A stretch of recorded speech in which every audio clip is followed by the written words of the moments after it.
Assalamualaikum warahmatullahi wabarakatuh. Kembali lagi di Indoriek TV.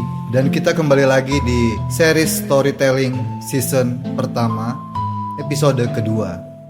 Kalian juga bisa mendengarkan podcast ini di Spotify dan di TikTok, dan juga di channel YouTube Indoriek TV. Nah, di episode kedua kali ini mungkin ceritanya agak sedikit panjang daripada episode pertama kemarin.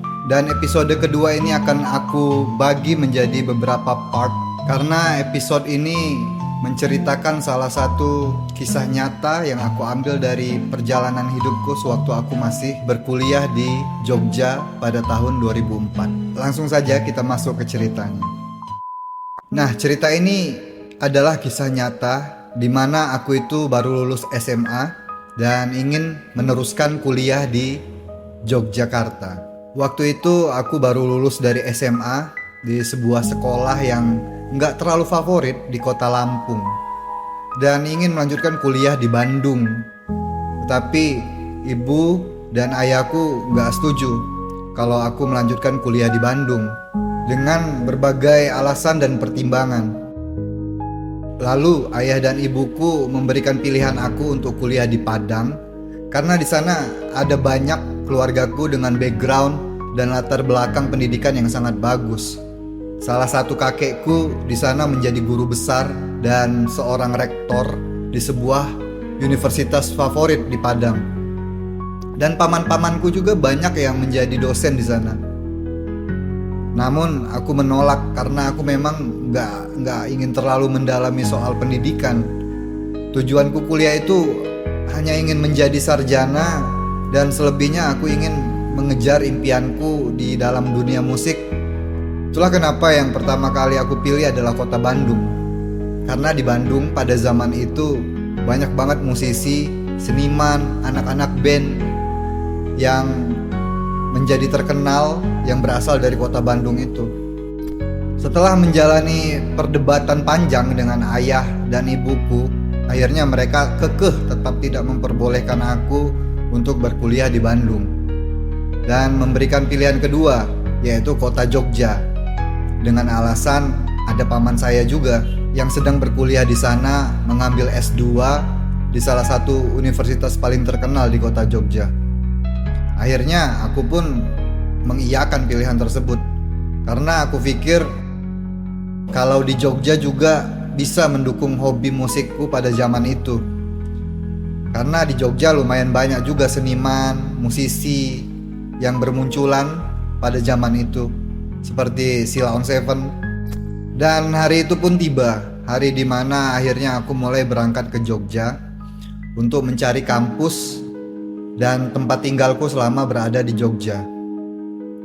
Aku berangkat ditemani oleh ayah, ibu, adikku yang paling kecil, dan satu pamanku yang menjadi driver perjalanan kami. Kami berangkat menggunakan mobil Kijang tua ayahku yang dibelinya beberapa tahun sebelum aku lulus SMA. Perjalanan dari Lampung menuju Jogja menggunakan jalur darat waktu itu menghabiskan waktu sekitar 24 jam atau 1 hari 1 malam lebih, karena pada zaman itu jalan tol di Sumatera belum dibangun. Dan waktu kami tiba di Pulau Jawa juga nggak menggunakan jalan tol. Jadi terasa lama tapi tidak begitu terasa, karena ini seperti petualangan baru bagi aku untuk melihat dunia luar dan melewati banyak sekali kota-kota yang belum pernah aku lihat sebelumnya. Aku excited banget dan sangat bersemangat. Sampailah kami di kota Jogja. Waktu itu subuh menjelang pagi, kami sudah berada di pinggiran kota Jogja. Dulu kota Jogja bukan seperti sekarang yang sangat ramai kendaraan dan mal-mal. Dulu di pagi hari udaranya itu masih seger banget, dan masih banyak banget orang yang memakai sepeda ontel beriringan untuk bekerja ataupun kuliah. Aku ingat waktu itu mobil-mobil juga belum banyak, tapi motor dan sepeda masih banyak banget. Kami langsung mencari penginapan kecil di pusat kota Jogja, tepatnya di sekitaran dekat dengan jembatan Saidan. Di sana ada penginapan kecil yang aku lupa namanya. Entah sekarang penginapan itu masih ada atau enggak, karena waktu kami nginep di sana pun terlihat sangat sepi dan kayaknya kurang diminati sama orang-orang. Setelah menaruh barang, mandi dan beristirahat sebentar, kami pun langsung mencari makanan di sekitar daerah tersebut. Banyak sekali lesehan-lesehan pecel lele dan nasi goreng, serta warung-warung mie ayam di daerah sana. Akhirnya, lesehan pecel lele di pinggir jalan menjadi pilihan kami. Kami pun duduk dan makan di sana. Terus, gak berapa lama, datang beberapa orang mahasiswi dengan pakaian tuh agak seksi dan duduk di depan, tepat di depan meja kami. Lalu ayahku langsung berkata kepadaku, "Yang benar kalau sudah kuliah nanti." Sekarang aku ngerti perasaan ayahku pada waktu itu, karena aku adalah anak pertama dan anak yang pertama merantau jauh ke Pulau Seberang. Pasti dia sangat khawatir dan gak ingin aku terjerumus dalam pergaulan bebas di sana ya. Setelah makan, kami langsung menuju kampus-kampus yang sebelumnya sudah aku catat untuk didatangi dan mendaftar di kampus-kampus itu. Ada 2 kampus waktu itu yang aku datangi dan aku mendaftar di sana. Kampus itu di wilayah utara Jogja, di pinggir Ring Road Utara. Dan dikarenakan 2 kampus itu berdekatan dan hanya berseberangan jalan, aku lalu mendaftar di 2 kampus tersebut. Singkat ceritanya, aku ikut tes dan diterima di 2 kampus tersebut. Akhirnya aku harus memilih salah satu kampus itu. Setelah berdiskusi dengan kedua orang tuaku, dan akhirnya aku memilih satu kampus yang bangunannya besar dan lumayan terkenal di sana pada zaman itu. Dan sampailah kami pada waktu beberapa hari terakhir sebelum keluargaku meninggalkan aku di Jogja. Kami pun pergi mencari rumah kos di daerah yang gak terlalu jauh dengan kampus. Namun setelah banyak pertimbangan juga, akhirnya orang tuaku memutuskan untuk memilih rumah kos yang dulu pernah ditinggali pamanku yang berkuliah di Jogja juga, dengan alasan agar pamanku yang masih kuliah di Jogja ini bisa mengawasi aku sesekali di rumah kos itu. Kami sampai di rumah kos itu. Tempatnya itu memang di pinggir jalan utama, tapi lebih dekat dengan kampus lainnya, dan agak jauh kalau dari kampus aku tadi. Rumah kos itu kalau dari depan tampak seperti rumah biasa yang gak begitu lebar. Mungkin lebarnya hanya sekitar 16 meter, namun memanjang ke belakang. Tapi kalau dari luar tidak kelihatan ada apa-apa di belakang rumah tersebut, karena tertutup dinding bangunan-bangunan yang ada di sebelahnya itu. Rumah itu seperti bangunan lama yang sudah dibangun waktu zaman Belanda, namun dibuat sedikit perbaikan di depannya, jadi tidak tampak seperti sangat kuno. Mungkin yang punya rumah juga ingin supaya rumah itu nggak terlalu seram kalau dilihat dari luar.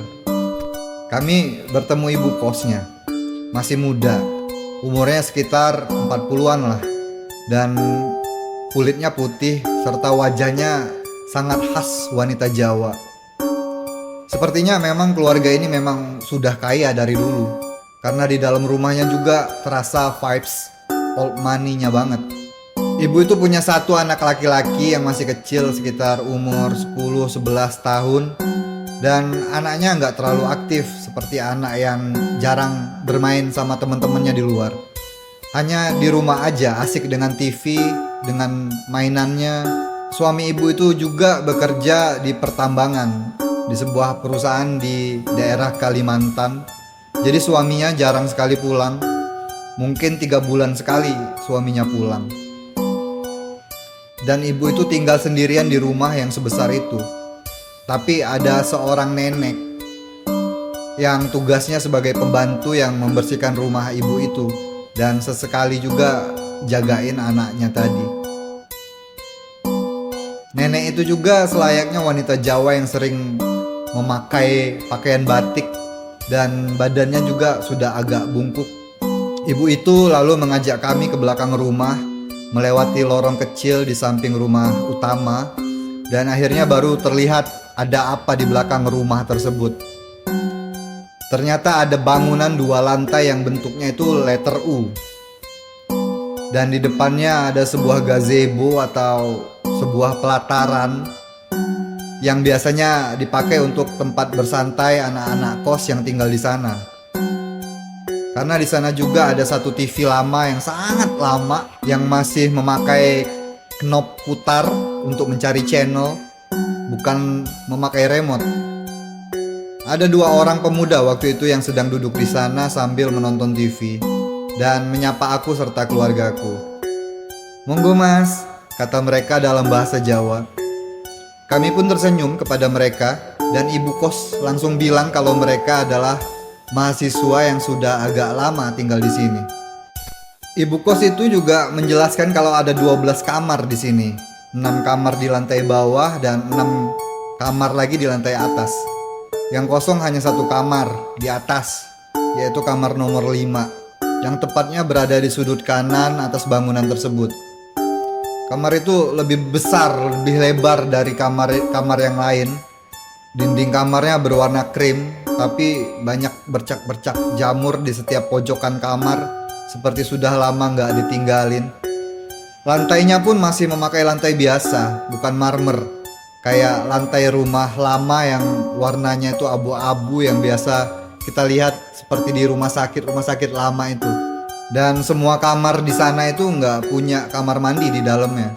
Jadi kamar mandinya itu di luar, adanya di lantai atas, tepatnya di pojok kiri lantai atas bangunan itu.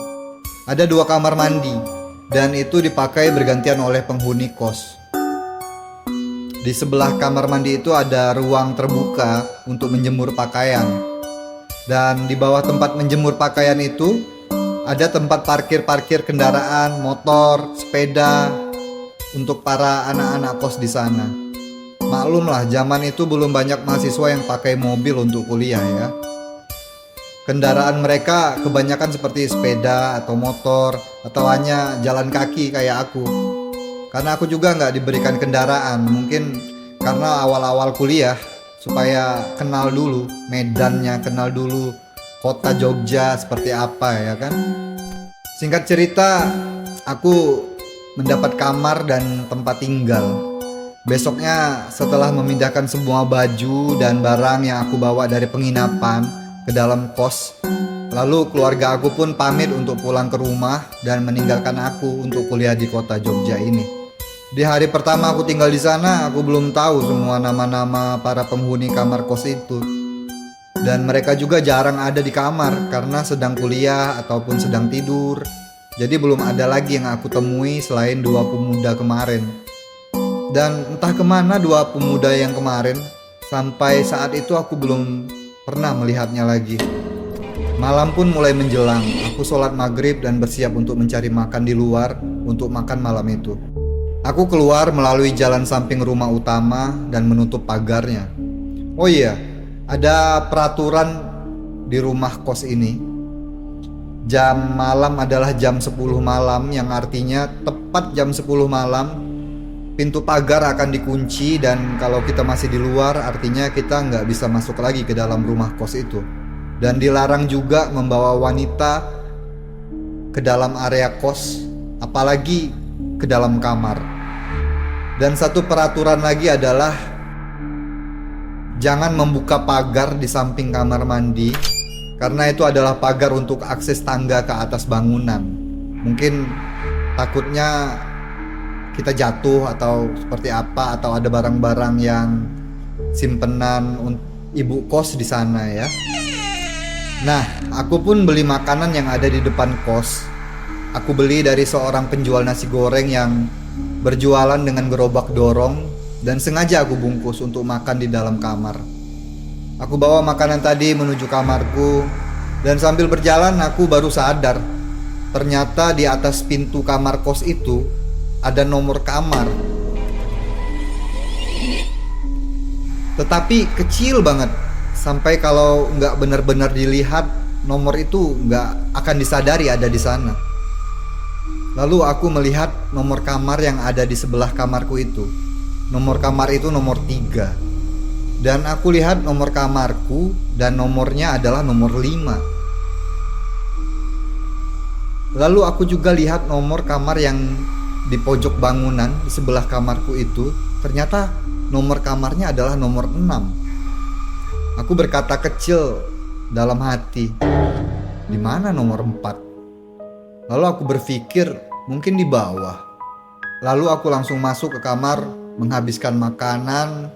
Setelah makanan habis, aku langsung ketiduran karena mungkin kelelahan habis pindah-pindahan barang dari hotel ke kamar kos ini tadi ya.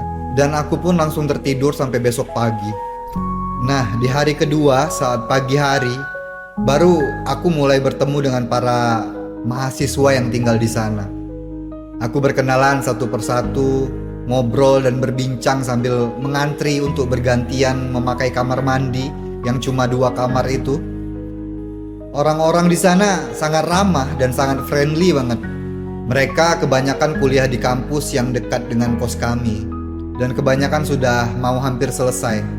Hanya aku satu-satunya mahasiswa baru yang ada di kos itu. Aktivitas mereka itu seperti sudah terjadwal dengan baik. Karena setelah mereka mandi, rumah kos itu kembali sepi. Tinggal aku sendirian, karena aku masuk kuliahnya masih 1 minggu lagi. Karena sepi, aku gunakan waktu untuk melihat-lihat area rumah kos itu, sekedar untuk mengenal setiap sudut rumah kos itu. Dari pojok kiri atas bangunan, aku menghitung jumlah kamarnya. Ternyata di atas hanya ada 5 kamar.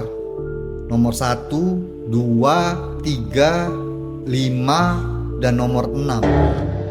Lalu aku penasaran dan turun ke bawah untuk menghitung jumlah kamar di lantai bawah. Di lantai bawah ada kamar nomor 7, 8, 9, 10, 11, dan 12. Serta 1 kamar khusus untuk mensetrika pakaian. Jadi kalau di total semua kamar itu ada 11, bukan 12 kamar yang seperti ibu kos waktu itu jelaskan kepadaku. Di mana kamar nomor 4? Aku bertanya dalam hati. Sampai di sana aku masih bingung dan bertanya-tanya, apakah kamar nomor 4 ada di dalam rumah utama ibu kos? Karena memang kami tidak diperbolehkan masuk ke dalam rumah utama. Waktu itu kebetulan juga ada nenek penjaga rumah yang sedang menyapu di area pelataran ruang TV. Aku pun menyapa nenek itu dan bertanya kepada nenek itu, "Nek, maaf, kamar nomor 4 itu di mana ya?" Dan seketika nenek itu terdiam dan hanya menatapku tanpa sepatah kata sekalipun, sambil meneruskan menyapu ruangan TV itu tadi. Lalu aku pun pergi aja, meninggalkan nenek itu tadi. Setelah hampir seminggu aku tinggal di rumah kos itu, terasa normal dan gak ada yang aneh. Dan aku pun sudah gak terlalu mikirin tentang kamar nomor 4 itu. Sampai suatu malam, tepatnya malam Jumat Kliwon. Malam itu memang terasa agak dingin dan sepi banget. Padahal waktu baru menunjukkan jam 8 malam. Tapi sudah sangat terasa sepi sekali. Aku mengintip di jendela kamarku, melihat keadaan kos. Juga gak ada orang di luar kamar, atau orang-orang yang sedang menonton TV di pelataran bawah. Sepi banget. Dan aku berpikir mungkin mereka sudah tidur atau belajar di dalam kamar. Aku pun lanjut membaca buku sampai gak terasa sudah jam 1 malam. Seketika aku mendengar suara langkah kaki yang seperti berjalan dari lantai bawah lalu ke atas, lalu disusul oleh suara pintu pagar yang terbuka. Siapa yang malam-malam buka pagar? Kan ini udah jam 1 malam, aku bergumam kecil. Lalu aku kembali mengintip di jendela kamarku. Aku melihat ada cahaya seperti cahaya lilin kecil di dekat kamar mandi. Biasanya memang kamar mandi itu kalau malam lampunya dimatikan karena untuk menghemat listrik. Dan aku menduga kalau suara pagar tadi itu adalah pagar di samping kamar mandi yang menuju ke atas bangunan. Karena aku lihat ada cahaya lilin di sana. Mungkin nenek-nenek penjaga kos sedang membenarkan mesin air yang macet, pikirku. Karena setahu aku di lantai paling atas yang dipagari itu ada gudang dan mesin air. Tanpa curiga, aku pun langsung bergegas tidur. Setelah beberapa saat aku memejamkan mata, aku mencium bau wangi banget, seperti bau pandan dan bunga kantil yang biasanya kita tabur di atas kuburan.